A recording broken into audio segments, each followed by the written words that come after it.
Emotional to physical affair, Part 3, ending. All other parts down below. Overall, I'm not sure how I feel. The anger has been mostly sapped from me. I'm still mad at what she's doing, what she's done. I still look at her and see a quitter. Yet I can also see that she's hurting over it, and that she regrets it. That makes it hard to hate. As I said, her support from her family is pretty thin. She's lost some of her oldest childhood friends. I'm sure she feels a little abandoned herself, so no wonder she got pushed into a rebound. I still don't regret exposing. I still think it was the right thing to do. Yet I'd be lying if I didn't feel a little guilt over it. I don't feel hopeful, no more than I have been. Anyway, I still hope her to come around one day. Certainly, no time soon. Maybe never. And even if she did, I'm not sure I could go back. But as I said, I feel like I'll be okay with any outcome there. I can't say I really feel sad, either. She didn't tell me anything new that I didn't already hear or know, besides that they're having fun, which was my own damn fault.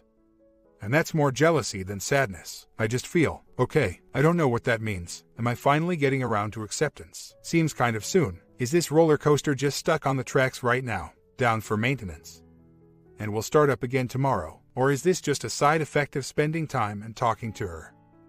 The high of a drug that will soon wear off and leave me back between anger and despair. I guess we'll see what tomorrow brings. I read back what I typed, and I realize most of this has been about her. Analyzing her actions and words, trying to figure out what she's doing. It's hard to stop doing, but you're right. I can't fix her. Maybe she doesn't really need fixing at all. I know I do though. Part of my problem was the idea that this split was a competition, and I had to go out and be happier and live life fuller than she was. Maybe that's a common pitfall. I don't know. But she's an extrovert with a huge circle of friends, and she's out all the time. That's not me. I have a smaller, closer-knit circle, and as an introvert, I often would rather be by myself anyway. So, it felt like anything I would do would be paling in comparison to what she was doing. That if she were somehow able to see me sitting around playing video games or enjoying a good book while she was out on the town, she'd have pity for me or something. As stupid as that sounds. So, I just get trapped reading online, thinking about her. Looking at the clock saying, wonder where she is right now. Now I'm starting to realize, that's a ridiculous way to look at things. I have things that make me happy, I should just do them. Who cares what she's doing? And from last night's talk, it certainly doesn't seem that her life is as happy right now as I was imagining it to be. Not that I should care about that either, but it helps a little. My PS4 has been sitting here gathering dust since mid-December. I have a bunch of games from Christmas to play, but just haven't felt like doing it. Again, maybe the idea that it would be considered lame compared to whatever she's doing. Screw it, I like gaming, and it'll serve as a nice distraction anyway. I need to dig my telescope out of the basement and get back outside on the next clear night. That's always been my way of getting away from it all, and I need to do it again. I've just made excuses recently, too cold, too tired, whatever. None of that stopped me from using it last winter. Shouldn't stop me now. I'm going to get a guitar and learn it. I tried as a teen, never stuck with it. My STBX said she wanted to learn a few months ago. Got her a really nice acoustic, about $400. Figure that if she didn't take to it, I'd use it, and even if she did commit to it, I would just try to learn it when she wasn't using it. Of course, she has it now, and in her own words, hasn't had the time to do anything with it. Likely never will. What a waste. That's fine, I'll get my own. I'm starting school in a month. My company is sending me back for a comp sci degree. I was supposed to start this back in January, but for obvious reasons I delayed enrolling. I'm looking forward to this now. It'll force me to put my focus elsewhere. And I'll feel like I'm really moving towards accomplishing something and bettering myself. Socially, I do need to get out more, expand that circle a little bit. I don't need a gigantic support network, but I also know I can't be isolated. An old buddy invited me out for some drinks tonight with some of his co-workers. A few months ago, being with her, I would have blown it off, said maybe next time. Took him up on it though, meet a few new people. I've been doing well reconnecting with old friends. Meeting new people will be tougher. Never been good at it, for a number of reasons, and it's a huge step out of my comfort zone. Today I'm still feeling the same as last night. Not terribly sad, not terribly angry. I'm still a little resentful of what she's done, how she quit, why I'm here. I don't know if that will ever really fade, short of her wanting to attempt our, but the anger is down a lot from where it was a few days ago. I can't say I'm happy, but right now I'm content, and for now I'm glad the roller coaster has ceased, although I'm sure it's temporary. Part of me fears I may still be in shock from what I learned last night. The mind movies of her in Rebound have been the worst part of last night and today. I can't believe I brought that on myself last night. A literal 2x4 to the head would feel better. I mean, I had already kind of assumed they were being intimate. I mean, if you're going out with someone, it's kind of implied, but at least I didn't know. And I could try to convince myself that she might not be ready for that yet. Now I know, and I can't unknow it. Kind of like continuing to check a Facebook account for updates from a recent ex. You know there's nothing to find there but pain, but you keep picking at it anyway, and eventually you see something you can't unsee, and you wonder why you did it to yourself. Sometimes I'm able to easily block them out and focus on something else. Other times I find myself dwelling for a few minutes, and asking myself questions I don't want answers to. Is he better? Is she enjoying it more? Are they trying things we didn't? And eventually I get to the point where my entire body just feels cold and numb, and I have to get up and take a walk and do something. Anything to think of something else. And on a logical level, I know this is all stupid. I mean, I certainly can't expect her to be celibate for the rest of her life. No more than I would expect myself to be. And I'm sure the movies I'm playing in my head are much more passionate, fantastic than they actually are in real life. I guess it's a mix of jealousy over someone else having her body, and sadness that she, with all of her insecurities about the way she looks, has opened herself up completely to someone else in such a short time. Part of me wonders if I just need a casual encounter of my own to get it out of my system, but I've never been that kind of guy. And I doubt it would really make me feel any better. I know this isn't quite the same as a BS having to deal with mind movies of their WS and the other person, but to those who have been in that boat, how did you deal with this? When I've tried to detach, stick to business only, etc., she just jumps to the conclusion that I'm angry, I hate her, I want nothing to do with her. And then she just shuts down and pulls away herself. I'm not sure if this is a game she plays, knowingly or unknowingly, calling my bluff, trying to see if I'm still there and will reassure her. Not sure if I should just let her throw her tantrum and stay dispassionate, because obviously reassurance defeats the purpose for both me and her. It probably doesn't help that early on in the separation, and after learning all the details of her PA, I did write more than a couple angry emails, texts. I failed the 180 terribly on that part, and I'm making sure I don't do that anymore. But it's very hard to display happiness, confidence, and all the rest when you're just not speaking to each other. And there's really not a whole lot of business matters left to discuss, so the excuses to talk are becoming few and farther between. I know the steps in the 180 are supposed to be counterintuitive, but now more than ever a lot of it feels wrong. I'm not saying I would initiate conversation or hit her up every day trying to talk. That's not good for me or for her.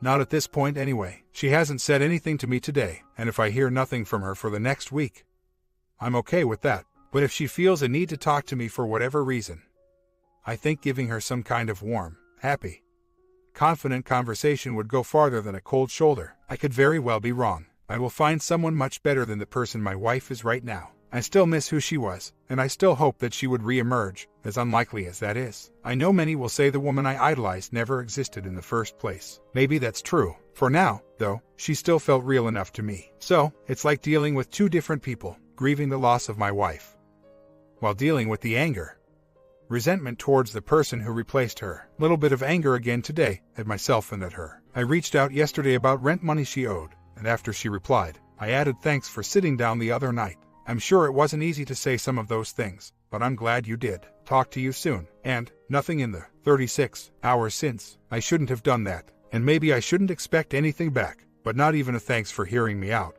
or something along those lines. I don't know. I can't help feeling like I was used. She got her chance to clear her conscience, and now she has no need to talk to me, which is fine. I'm certainly not going to chase or keep reaching out. I know I shouldn't keep the focus on her, but I have spent some time recently trying to focus on her flaws, knock her off the pedestal, so to speak, maybe trying to convince myself that I wasn't as happy as I'd like to think either. She had a hell of a temper, often would snap at me like I was the damn dog. If she was under stress of some kind, say, looking for her keys and couldn't find them, and I'd offer up, have you checked such and such place? I'd get back, of course I checked there, in this tone that would just make me shut down. Sometimes she would notice right away and apologize, more often she wouldn't, and I would just try to shake it off and avoid an argument. Doormat tendencies, I guess, got worse and worse towards the end, and when I brought it up in one of our final arguments, she actually believed she had gotten better at it, and hadn't done it in a couple of years. Nope, not true. Compulsive overspender. We never really picked someone to run the finances. I just kind of assumed the role, and was fine with that. We agreed to one rule: if one of us was planning to spend more than a certain amount, we'd run it by each other first, not for permission per se, but simply so I could check the accounts and move around money, bills if needed. In 8 years, I never once told her not to anything she wanted, and in actuality she probably was spoiled. She always blew this rule off, and I'd get blindsided by multi-$100 shopping sprees. Most of the time she'd come home with several bags of clothes, shoes, I'd ask how much she spent, and she couldn't even remember. I'd get frustrated, revisit our rule, she'd apologize and agree to do it next time. Rinse and repeat. At one point towards the end, we briefly talked about opening separate spending accounts that we could put money into and spend freely. And she was open to the idea, but I didn't want to feel like I was controlling or treating her like a child. Doormat again. Well, those are her problems now, and I'm sure it'll be a tough adjustment for her. Physically, totally incompatible. Desires totally mismatched. I can count on one hand the number of times she initiated in 8 years, despite me telling her so many times how I'd like that. She probably would have been content to go months without if I didn't initiate. The bonding was good, don't get me wrong, but bland, routine, even. No attempts to spice it up worked. Anything outside of the normal was discouraged. Nothing special in 8 years, and taking care of your own needs might as well have been grounds for divorce. Duck. I wonder how many men in my position would have been driven to cheat themselves. Sorry, not sure if any of that is too graphic for this forum. I digress. Very little compromise on her end. She would make up her own rules and guidelines, and if I disagreed or thought they were maybe a little unfair, I was accused of a lack of empathy, that it meant a lot to her, so I should just do it, even if I couldn't understand why. One example, we both smoked. Her rule was no smoking in the apartment. I obliged most of the time, but if it was extremely cold out, or bad weather, I would sometimes sneak one with a door or window cracked open. When I got caught, it was a huge deal to her, a lack of respect towards her, as she put it. And I'm not saying she was wrong, but when I look at the above list, and all the things that I was frustrated by, and her lack of empathy, I realize she's much better at giving that advice than taking it for herself. That's a start, anyway. I'm sure I could come up with more if I gave myself more time to. And while I still fully admit to my own flaws and things I did wrong, maybe I'll write those down later. I think it's important for me to realize that she wasn't perfect either or is not worth the isolation I'm giving her. Looking forward to the weekend. I think it's the first time since New Year's that I've genuinely been excited for anything. I don't even have any firm plans yet, but my resolution is this: to take a break. I haven't done that since New Year's either, or I need to. Just a couple days of no internet, getting off Facebook, stop unloading on friends and family about everything I'm going through, and just clearing my mind of all of this. Of course, as soon as I'm ready to start my take a break weekend, she makes contact. Email asking me about how to set up internet, TV, utilities at her new place. What level of internet speed is considered good? At our old apartment, did we pay for water and electricity separately? Are there any utilities to pay for besides those? Etc. All with a very cheery disposition, and a hope that we can meet up again soon to exchange the money she owes me. Not sure how to play this one. Blows me off for 2 days, and when she needs my help again, there she is. My initial reaction is, you threw me aside. I'm not here to help you with any of this stuff anymore. Not to mention that all of those questions can be answered with a quick Google search and a quick call to her leasing office. She has to know that, so why is she bothering me with it at all? Just to see if I'm willing to help, or see what kind of mood I've been in since our sit-down. I wouldn't blame her for that, since I haven't done a great job of hiding my angry mood swings from her in the past. At the same time, it does come across as somewhat manipulative of her. Do I help her out here, showing her that I can be friendly, only to have her then cease contact again until she needs something else from me? Or do I ignore it, sending her the message that she has to do these things on her own now, which she will then probably interpret as me being angry, hating her, and she'll pull away again? Or do I reply and just be honest, telling her that I'm not angry,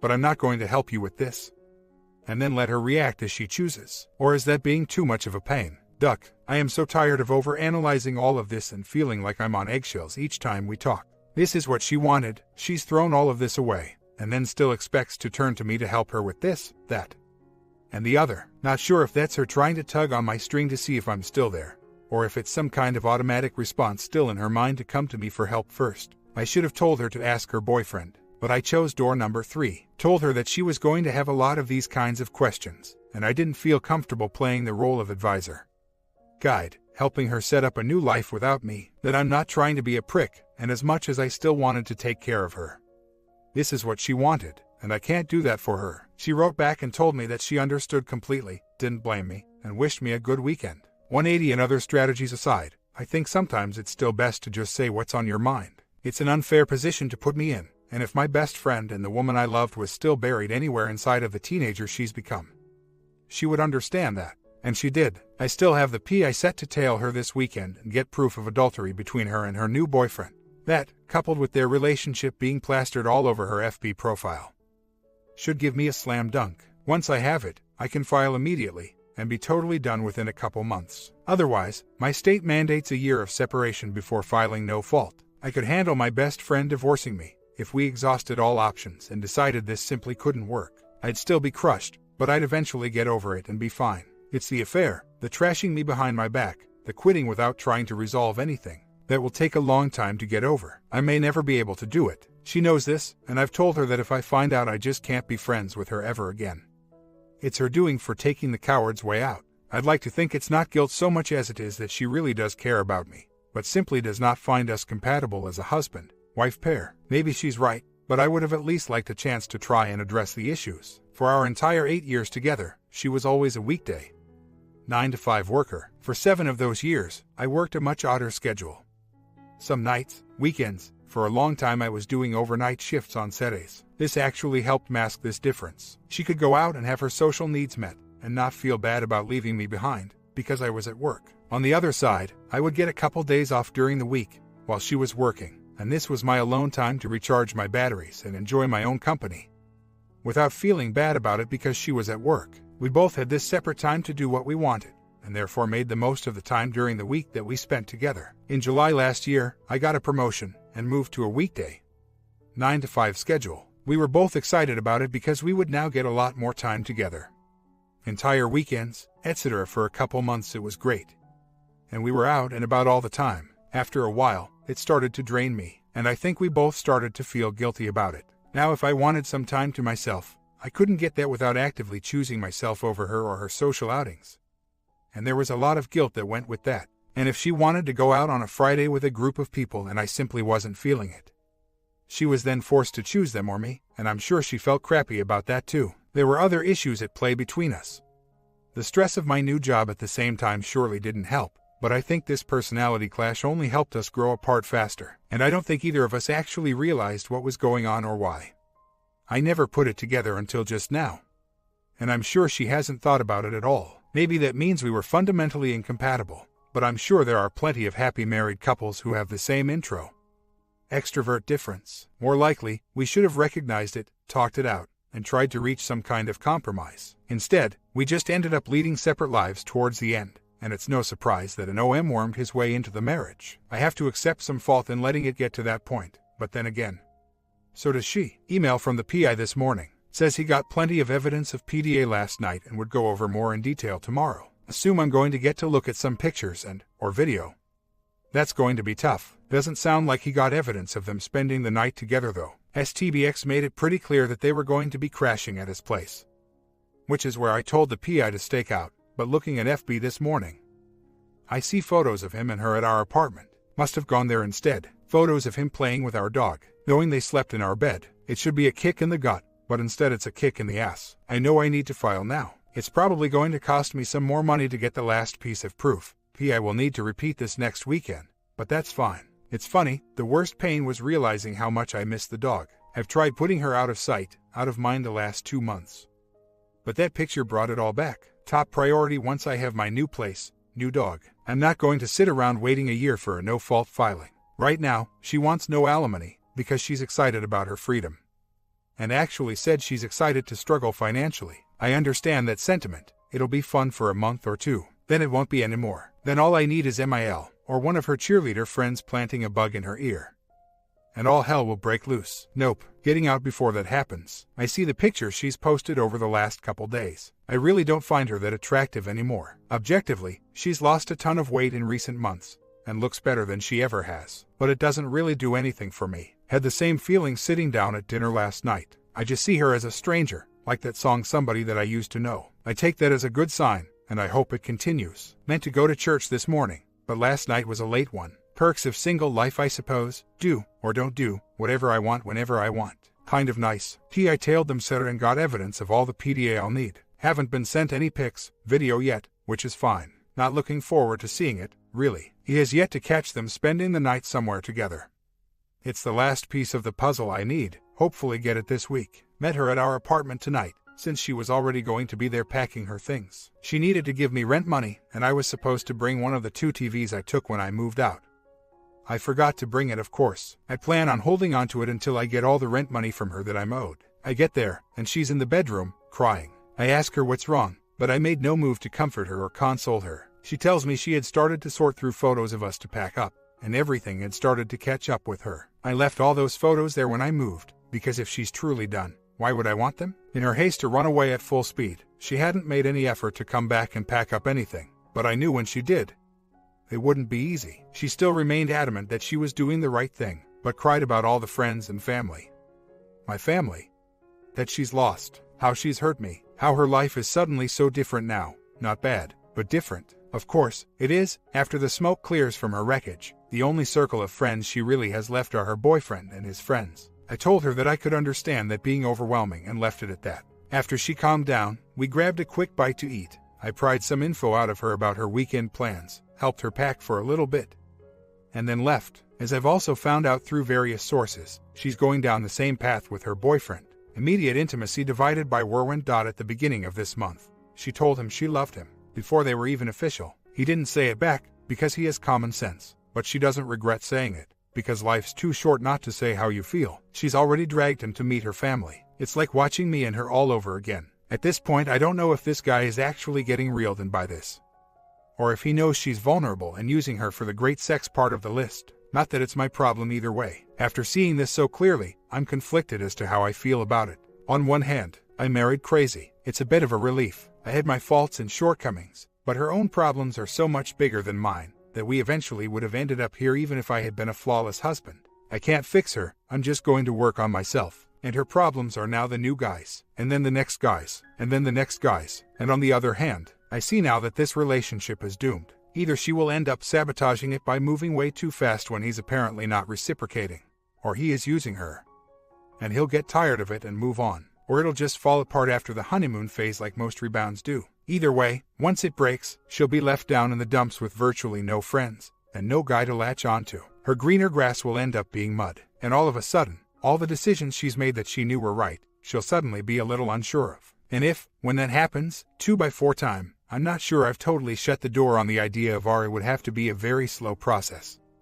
Total opposite of our original courtship. And if at any point she was impatient or offended about that, she could hit the bricks. I'd need to see real changes from her, and now I would know what those are. She would need some IC of her own. In reality, it would be more likely to fail than succeed. But right now I'd be lying to myself if I said I wouldn't at least try. Then again, let's see how I feel 3 months, 6 months down the road, or whenever her bubble bursts. That also makes me unsure about filing now. I'm still going to have the PI follow this through and have it in my back pocket if she changes her mind on alimony or anything else. But I don't know if filing a SAP nets me anything positive. I think I may be better served just totally detaching from her for a good 2-4 months. No contact at all. Work on myself while she plays out her fantasy. See where it goes. Like I said, by that time I may be totally done myself, and not interested in R, but until that time, I can't slam the door shut until I'm really ready to do so, and it seems like I need that few months of NC for myself.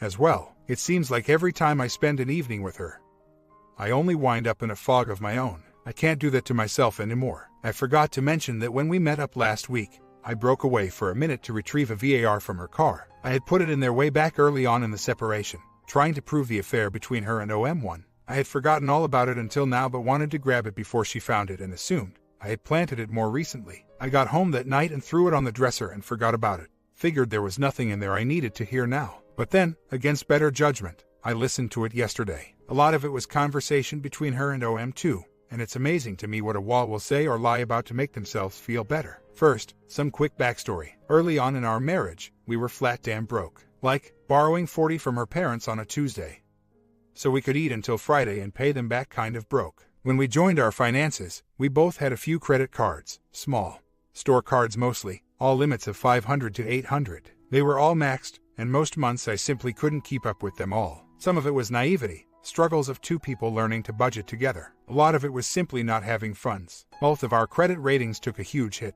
Eventually I liquidated my retirement at work, got a few grand, and finally cleared it all out, then started a new retirement account.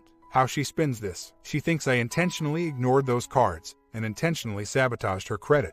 Part of my control over her, keeping her from leaving by making her financially unable to leave. Of course, her boyfriend agreed wholeheartedly. It's revisionist history to a degree I can't even comprehend.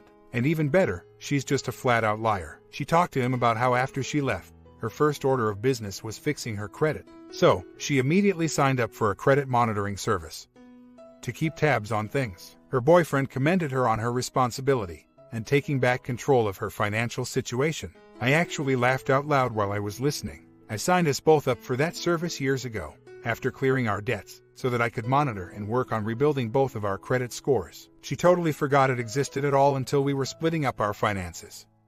And I reminded her that she needed to cancel it or change the billing info to her new account.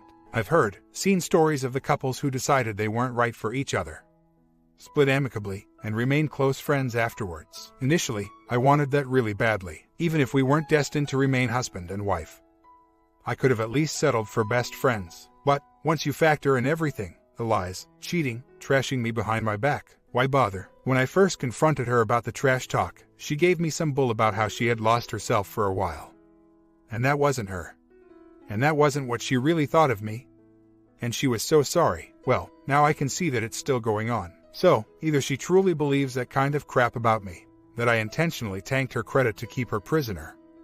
In which case, why does she have any interest in being friends, just dangling me along to get more out of me and keep me on a string until the D is final, easing guilt? Or is she deliberately lying and distorting the past so that she can manipulate her new boyfriend into a rescuer, so that he'll give her the moon? Or maybe a little bit of both. I'll probably never know. I don't even care enough to try to overanalyze it. All I know is that whatever the reason for her whitewashing, it's not a quality I would want in a friend. Strange morning. Woke up in a funk, couldn't pull myself out of bed. A voice in my head saying that whatever happened today, none of it was going to make me happy. Why bother? Just a huge weight on my chest. I felt like I had backslid the whole way back to the day she left, and I couldn't figure out why. Without even really thinking too hard about it, in my head I said, you have no idea what today will bring. Make yourself happy. And that's all it took. I've had an extra bounce in my step all morning. A renewed energy that I haven't felt in months. I feel good. She hasn't been dominating my thoughts anymore. Been that way for a few days now. And when I do think about her, I see her faults and flaws as clearly as I remember the good qualities. She's off the pedestal. Just a girl. I still idolize the woman I fell in love with and married. But I also recognize that she's gone, and possibly never existed at all. The memory, nothing more. Got to work, logged onto Verizon first thing, and blocked her number. I don't need to hear from her. She still owes me money towards our apartment. She can mail me the check. Otherwise, there's no need for communication. She's not getting any more property from me, no more concessions. No more help setting up her online bill pay, or her wireless internet, or her computer. I don't care what she thinks about that. I don't care what she thinks about me, or how she decides to skew the last 8 years. I don't care if she ever wakes up one day and regrets this. I'm cutting the strings. Detached. I'm not even reacting out of anger anymore. I just feel totally indifferent. Hoping to hear from the PI today. I want to file a SAP and be done with this. Going to try to do it without a lawyer. No kids, no property to divide, and she's far too destitute right now to hire her own counsel. Now I have to take the focus off of her, and back onto me. I've been saying that, haven't been doing it. I truly feel ready to do it now. I want to find out who I am. Never been truly on my own before. I went from under my parents' roof, to under her parents' roof for a short time, to our own place. I'm looking forward to single life. It's scary and exciting at the same time. I do miss the dog though. Think I'm more upset about that loss than anything else at this point. As strange as it sounds. I'm getting pissed, because this has been 9 weeks of separation now, and for every day up until yesterday. All I did was roll over, stay out of her way, jump when she said to, give her whatever property, possessions she decided she wanted, offered to help her pay for things she couldn't afford on her own, like the taxes she now owes because she wanted to file separately. And now, after putting up a single boundary, I'm the bad guy. I'm pissed at myself for doing any of this in the first place. Already knowing what she was saying about me behind my back. What she was doing behind my back. I know now that I was doing it to try to win her over. Not sure if I was trying to win her back as a wife, or a friend, but I know I was doing it all to heighten her opinion of me and keep her happy at my own expense. The things being said, things I'm accused of now are just so far beyond the pale. I shouldn't care, but I can't help it. I deliberately ruined her credit to keep her trapped. Apparently, I have a secret savings account that I've been funneling our money into for years. This one is just funny. If it exists, I'd love to know. Apparently, I did that in my sleep. I'm demanding rent money now. While she's broke, because I want her to be miserable. It's as if she knows she can't claim she was physically X. No one would believe that, or emotionally X. No one will believe that either. So she'll go the route of financial abuse. And I don't know if she's saying these things to garner sympathy and support, or if she's convinced herself they're true to ease her own guilt. Not that it matters either way. It's not okay. And now I find myself painted into a corner where I can't win. Door number 1, I continue to wait out our mandatory 1-year separation, having slung at my back, have her run around with her boyfriend, while I try to move on with a boat anchor around my neck. Do this for the next 9 months and pray that she doesn't wake up one day and decide she wants alimony, or access to my retirement accounts, or whatever else she's legally entitled to. Or worse, she gets knocked up by this guy, and I find myself in a potential legal nightmare of support claims and paternity tests. Door number 2, I take my proof of adultery and file now.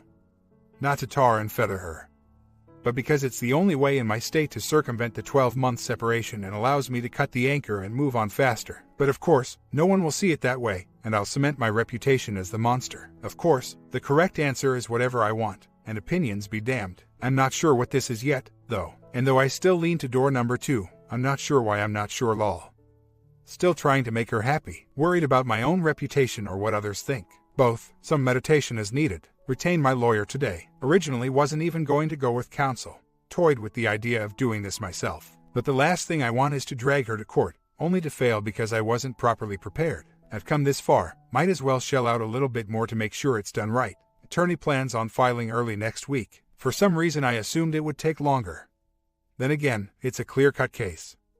And there's no children, property, finances to split, so I guess it makes sense. Filling out the intake forms tonight, listing property, debts, misconduct, etc., and it suddenly all became way too real for me. I know this is what I have to do, and at this point, it's what I want to do. But it's still never what I wanted, if that makes sense. I wish we hadn't gotten to this point. I wish the woman I married was still alive. Took a long walk to clear my head, and then finished the paperwork. Spoke to brother-in-law very briefly today. Obviously did not tip him off to anything upcoming. Turns out there has been a family crisis in the past couple days. Sister-in-law lives halfway across the country, and hadn't been in touch with my wife in months.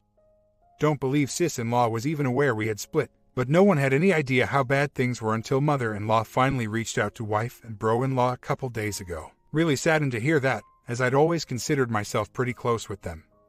As with the rest of wife's family, I'm sure my wife is beside herself, and it's terrible timing, because in the midst of this crisis, here come the D papers. I know I'll look like a total heel, and maybe it is a crappy thing to do. I wonder if I should have the lawyer hold off for a little while. Let this storm pass first. I don't know, but then I remember that as upset as my wife must be, it's not my shoulder she's crying on right now. It's piece of crap boyfriends. That was her choice, so I'll keep moving forward. The sooner this is all over, the better. Weeks later, been a while, filed a couple weeks ago. She was served shortly thereafter, and it went over about as well as I would have expected. She has firmly welded herself into the victim chair, ramping up the woe is me tales and the accusations against me, despite the fact that I am literally asking for nothing in my complaint, other than the dissolution of the marriage. She has retained her own attorney, and is requesting I pay for it. If I don't settle, then she will counterfile under cruel treatment and come after everything she can. Retirement, possibly alimony, etc. I'm livid. Now my options are to either pay her to go prove adultery, or go into court fighting for everything, where I know the odds will already be stacked against me from the start. And she can turn on the tears and spin her sob stories and leave it up to me to disprove and defend. All she had to do was, well, nothing. She could have simply let her 30-day response time run out. I could have moved forward without her. Gotten the divorce finished, without costing her a cent. It's what she wanted, after all. She was perfectly content to go after nothing, wait a year, and file herself. Now all of a sudden, she wants a fight. Then so be it. I will not settle, and I bet she'll run out of money before I do. Just so angry. I've been doing so much better personally, and now that I'm so close to being able to close this chapter, I find myself getting sucked into a bitter fight over I don't even know what. No children, no major assets to speak of, and she'll still bankrupt both of us out of spite. My comment: what an ending. It seems like the marriage is going for a bad landing and bringing them along with it. What do you feel about this? Did OP improve along this series? Sub and bell and let's learn from the next one. Alright, everyone's presentations are done. Nick, the manager, said as he tried to move the discussion forward. Excuse me, I haven't. I recently found out something. Nick interrupted me and began to speak. There's apparently someone in this department who didn't graduate high school and is just a part-timer. Meetings should be for employees only. Absolutely right. His lackey, Mike, of course, agreed with Nick. I'm leaving. After leaving the meeting room, I started to shut down my computer. I noticed that an email had arrived, not in my personal inbox, but in the company's shared email. Thinking, there's no point in speaking up, no one will listen, I went home quietly.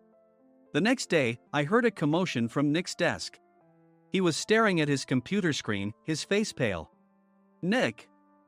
Is something wrong? Mike looked at the screen with him. And he turned even paler than Nick. Why is he so angry? Knowing the reason for Mike's distress, I thought to myself, serves them right. My name is Adam. My mother passed away when I was in the 9th grade, and I was raised by my father. Well, you could hardly call it being raised. After my mother passed, my father changed. He drowned his sorrows in alcohol, and though he still went to work, he squandered our living expenses on horse racing. Because of that, I had to start working part-time as soon as I entered high school. Every month, I went to the convenience store with bills in hand that couldn't be auto-deducted from my father's account. Even though I endured it because I didn't want to be alone, I reached my limit in my 2nd year of high school and dropped out. I found a live-in job at a distant inn. Thank you for everything. The day I left home, my father, still staring at the TV, spoke. Take care. That was our last conversation. Back then, 18 wasn't the age of majority, so I needed my father's permission to work, and I couldn't hide my place of employment. Yet, my father never visited me even once. I kept working just to survive, and before I knew it, I was 42. Years of hard work paid off, and I was transferred to the headquarters. I was thrilled to be recognized by the company, as I thought I'd be working in the field until retirement due to my lack of formal education. Listen up. Our work can change the future of our employees. Don't drag us down. On my first day after the transfer, Nick, dressed in an expensive suit, spoke sternly. There was a reason for this. Our inn was located in a prominent tourist destination, known so well that everyone in the state could sing its commercial jingle. At its peak, we had 5 locations within the state. But that was long ago. Due to financial difficulties and aging facilities, only the place where I had worked for many years and the original establishment remained. I was prepared to lose my job anytime, but now there was a glimmer of hope. With the rise of social media, the tourist area where the inn was located started gaining attention again. Depending on how hard the sales department, where I was transferred, worked, we could either thrive or be forced to give up this prime location to the new hotel chains continuously popping up. For Nick, who had switched careers from another industry to strengthen our sales, this was a battle he couldn't afford to lose. I understood why he had to be strict. I will do my best. Nick sneered at my enthusiastic declaration. Did you not hear what I said? I'm sorry. I thought I was listening carefully. Out of habit from years of customer service, I apologized reflexively, though I had no idea what had offended him. Someone was watching me with a smirk. In this department, there are those who are expected to excel and those who have been shoved here because they have nowhere else to go. You are the latter. It was Mike, the section chief. He's 7 years younger, at 35. But he was called to headquarters much earlier than I was and had been moving around within the headquarters ever since. I'm not jealous, but I can't accept that he's my boss. Graduating from a prestigious university, he has an unusually high pride and caused many problems as a newbie, making things very difficult for me when I was the front desk leader. When I found out Mike was transferred to the sales department a month before me, I was disheartened. Mike is right. With just a middle school diploma, there's not much you can do. Don't even think about achieving results. As if I didn't exist, Nick remarked, I'm thirsty. Mike eagerly ran to the coffee maker. It seems Mike is Nick's lackey. I regretted being happy about my transfer to headquarters, wishing I had stayed on site forever. Send a direct mail to every company on this list by the end of the day. Nick only assigned me tasks that even a new graduate could handle. What? There are over 1,000 companies. You want me to send to all of them by today? Yes, if you and your fellow misfits split the work, even those with nowhere else to go should finish by today. I glanced at the employees typing away expressionlessly. They were worn out from customer service, only thinking about leaving on time, or were women reassigned after having children, with zero motivation for work. Even Sam, a new graduate from the same university as Mike, who was supposed to be among the expected achievers, had no enthusiasm for the job. having joined the company wanting to do customer service. "I don't care what they say, I plan to quit anytime," he said. Only Nick and Mike were highly motivated, making all the decisions between the two of them. I originally only wanted to work at the inn to survive and had no particular attachment to this job. I swallowed my words, thinking I had no right to reprimand them. About a month after the transfer, Nick told us with a frustrated look. "To commemorate the 50th anniversary, we've decided to create a plan exclusive for one group per day." Originally, Mike and I were supposed to come up with it, but our president, Mr. Thompson, insists on hearing everyone's opinions. "So, you all get a chance." As Nick explained, Mike began handing out prints. "Make sure not to embarrass Nick. If your ideas are half-baked, you'll have to redo them." It seemed that they had printed his handwritten notes by Mr. Thompson, which included several questions and a section for free responses. It made sense why Nick had to seek our input, given that all responses had to be submitted to Mr. Thompson. We were given a week to think about it, and a meeting was scheduled to compile our ideas. My plan is to let guests enjoy both the old and modern America. Nick began the presentations. Guests would watch a master confectioner at a nearby traditional sweet shop make sweets in front of them. The welcome drink would be premium tea in a bottle. Nick's plan was certainly attractive.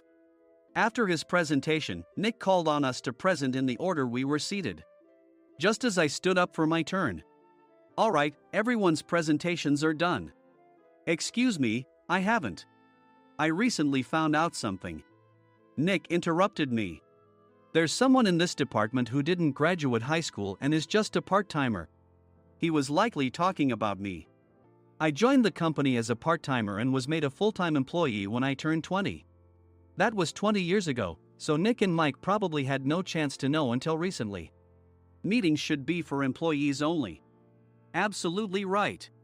After that, Nick kept creating opportunities to solicit everyone's opinions, purposefully excluding me from speaking. The meeting unexpectedly heated up and went past the scheduled end time. A few people asked to leave, and the discussion continued with the remaining few. "Still here?" Normally, you'd leave in that situation. Though I had no attachment to the job initially, hearing kind words from customers made me want to make them happier. For someone like me, with nowhere to go, the inn was my home and customer service was my life. I felt pathetic about my current self. "I'm leaving." I left the conference room and started shutting down my computer. I noticed an email had arrived, not in my personal inbox, but in the company's shared email. Thinking no one would listen to what I had to say anyway, I quietly went home. The next day, while preparing the DM as instructed, I heard a commotion from Nick's desk. In his haste to stand up, he hit his knee on the desk. He stared at his computer screen, his face pale. "Nick, what's wrong?" Mike, thinking he should be the first to rush over, approached Nick while still wearing his coat. He peered at the screen with Nick.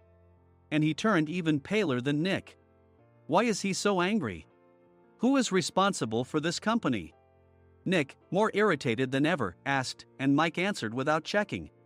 Probably Sam. Sam wasn't there because he was attending a morning training session for new hires. Nick gave up on getting angry and returned his gaze to the screen. They were looking at an email that arrived right after the end of the working day yesterday. Apparently, no one, including me, had checked it before leaving. The email was from a large company that used us for their annual employee trips. The president and executives of that company also frequently used our services personally. President of the company, Mr. Mason himself, had declared that neither he nor his company would ever use our services again. Well, some companies cancel their employee trips or stop using our services due to financial struggles. Let's just move on. Mike kept wiping the sweat from his forehead with a handkerchief. Knowing why Mike was so agitated, I quietly watched their interaction. Do you know how much revenue we get from that company? We can find other guests to fill the rooms, but we'll lose the banquet costs, gift shop revenue, rental car fees, and more. Moreover, the gifts were supposed to be prepared by the traditional confectionery shop involved in Nick's proposed plan. If it's known that we incurred such a huge loss at this critical time, Nick's position in the company would be jeopardized. Nick took a deep breath, seemingly trying to calm himself. All right, Mike. Go to New York right now and apologize to Mr. Mason. What? You're coming with me, right? I have urgent work to do. I trust you, which is why I'm entrusting this to you. Please. Mike, believing Nick's sincerity, agreed with a determined look on his face, saying, yes. That's Nick for you. Even if Mike went to apologize, Nick would shift all the blame onto him if the client didn't change their mind. Well, it was Mike's fault to begin with, so it served him right. About 3 hours later, Sam answered a call from somewhere and repeatedly apologized, saying, I'm very sorry. Everyone watched to see what was happening. After ending the call, he informed Nick with a weary tone. When Mike arrived at the client's company, he only made things worse, further infuriating Mr. Mason. He was demanding, get his boss here immediately. It was no wonder Sam was exhausted, dealing with such a call right after returning from training. What is that idiot doing? All right, Adam, you're coming with me. If sacrificing Mike didn't work, then I must be next. Normally, I'd want to refuse at all costs, but I saw an opportunity in this situation. If I can be of assistance, I'd be happy to join you. I obediently followed Nick, and we flew to New York.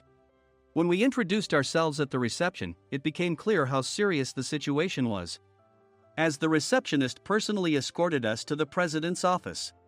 Angry voices leaked through the door, making both Nick and me uneasy.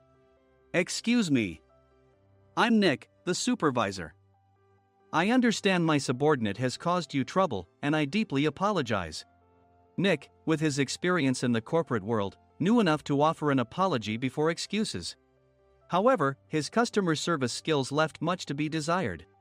I sighed as I saw Mike trembling like a small dog in the corner of the room. What kind of training are you giving your subordinates?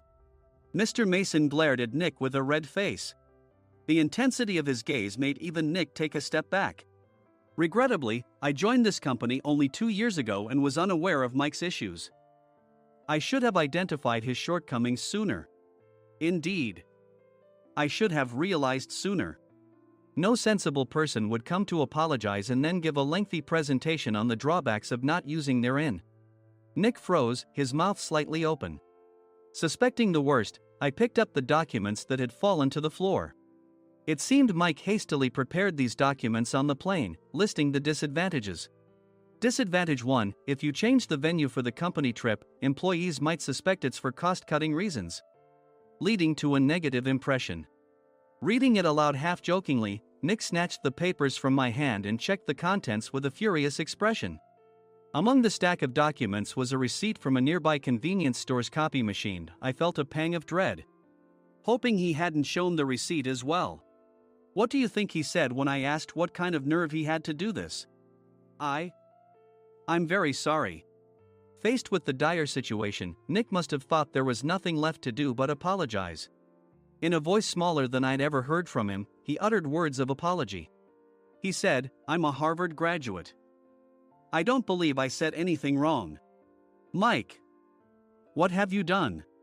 Forgetting his plan to pin the blame on Mike, Nick yelled loudly, even in front of Mr. Mason. I didn't do anything wrong. You're still saying that? Look at him. Mike pointed at me with a shaking hand.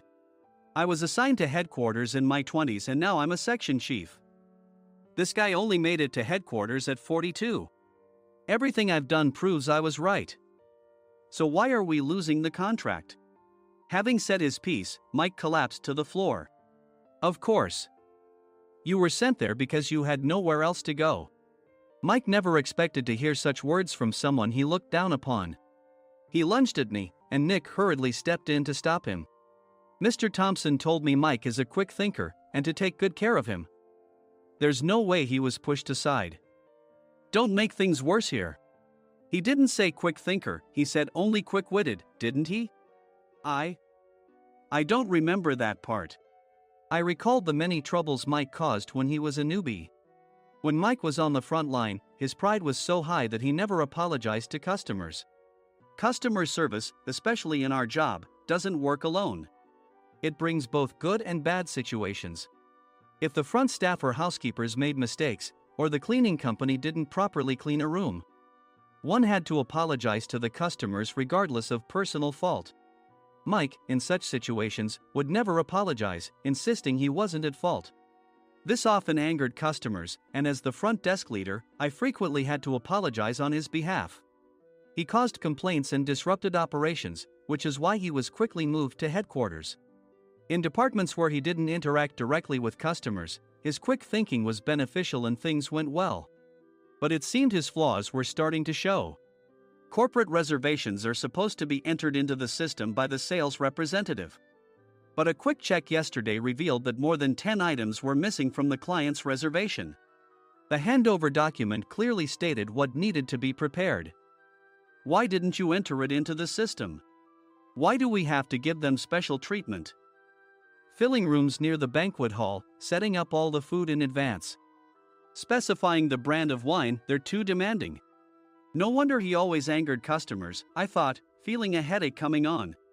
Grouping them in rooms near the banquet hall is for our benefit too. It makes it easier for the staff to set up beds and serve breakfast since everyone's schedule is synchronized. As for the other requests, Mr. Mason suggested them to lighten our load. I didn't know that. Nick finally seemed to realize that Mike was the one who had angered the client. What did you say to them? I just told them we wouldn't give them special treatment anymore. We shouldn't waste effort on things that don't bring in money. I was utterly exasperated at his lack of understanding of customer service. Of course, we shouldn't comply with unreasonable demands. But carrying over successful practices from past stays makes customers feel remembered and enhances their experience. Good memories encourage repeat visits. That's part of our job. I looked down at Mike, who was sitting on the floor. In our job, nothing is a waste. Mr. Thompson likely moved you to the sales department, hoping you'd finally understand this. How do you think he feels now that you've failed to meet his expectations? Mike, tears in his eyes, fled the president's office. I was amazed he still hadn't apologized. You have it tough, Adam. It's okay, we're all employees of the same company. I deeply apologize for this disrespectful incident. Especially after all the care you've shown us. If it weren't for you, Adam, I really would have stopped staying here. When I heard you were moving to the sales department, I was willing to reconsider if you handled it. Seeing us talk so amicably, Nick's face contorted. Do you two know each other? Adam's service is excellent. I always requested him specifically. Normally, we don't accept specific staff requests, but we made an exception for Mr. Mason, adjusting my shifts accordingly. He had personally stayed at our hotel just before my transfer, and during casual conversation, I mentioned, I'm moving to the sales department soon. If I hadn't told him then, things could have been much worse. Please continue to take care of us. I look forward to it. On the return flight, Nick awkwardly offered me a can of beer. It's still working hours. Of course, I had no intention of forgiving him for a single beer. Nick might try to pin everything on Mike and avoid any consequences. While pondering this, a startling fact came to light. Nick, the tea bottles for the plan have arrived. I handed Nick a bottle labeled with our inn's name. They look good. What are you talking about? These are plastic bottles. I had assumed we would use the trendy, high-end bottling tea. But what arrived were ordinary plastic bottles of tea with customized labels. The only unique aspect was the label, which had the inn's name, making it look customized. Upon further investigation, I discovered that a substantial amount of money was set to be paid to the tea company. It was priced like bottling tea. Does this plastic bottle really cost $100 each? The tea inside is specially blended for us. The extra cost is for that. Wouldn't it be better to use another tea company? Or is there a specific reason we must use this one? As Nick continued to make excuses, I showed him a printed email. I informed the tea company's president, Mr. Mitchell, that we discovered irregular payments and he confessed. He said you two were high school classmates and planned to split the extra money. That idiot. Why did he confess? That's not important. You should worry about yourself, this could turn into a police matter. Opening the bottle cap, I suggested. How about calming down with this tea? It supposedly has a relaxing effect. Nick drank the tea frantically. In the following days, decisions were made about their fates. Mike was reassigned to the General Affairs Department, with no chance of transfer or promotion, as per Mr. Thompson's orders. As for Nick, since the payment to the tea company hadn't yet been made, he narrowly avoided legal trouble. Instead, he was encouraged to leave the company, and to avoid further complications, Nick submitted his resignation. Rumor has it that connections between HR departments have made it difficult for him to find new employment. Even though it was good to have those two gone, something unexpected happened in the sales department. Everyone became motivated and united in refining the 50th anniversary plan. In the end, my plan was adopted. We collaborated with the Tourist Information Center to provide personalized guides. The plan, tailored to the number of guests, was truly special for the 50th anniversary. Hey, is Adam's family coming to stay? I immediately booked that special plan for my family. Sam noticed it on the reservation list and quickly picked up on it. Yes, I'm inviting my father. That's great. I might invite my parents too. I lacked the courage to face my father just as Adam. But here, with the confidence Mr. Mason praised, I felt ready. The 50th anniversary plan was a perfect opportunity to reconnect with my father.